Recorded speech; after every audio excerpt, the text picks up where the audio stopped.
Hi guys, we're going to make pumpkin bread today.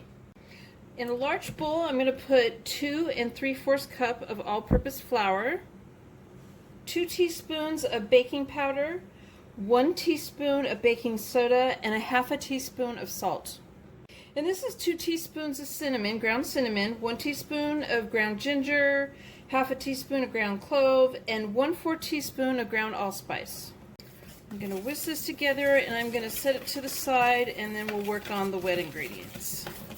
In a large bowl, I'm going to add 1 cup of salted butter that has been softened to room temperature, 1 cup of granulated sugar, and 1 cup of light brown sugar that is packed. I'm going to cream the butter and the sugars on medium speed till it's light and fluffy.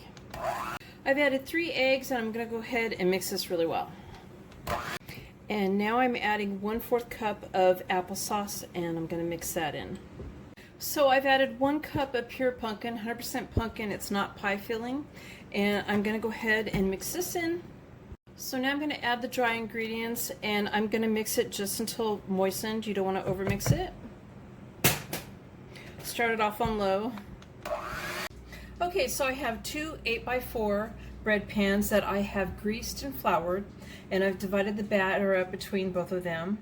I have my oven preheated to 350 degrees, and I'm going to put this in and bake it for 1 hour and 10 minutes, or until a toothpick comes out clean. Okay, so now that they're out of the oven, I'm going to let them cool in the pan for 10 minutes before moving them to the wire rack to cool the rest of the way.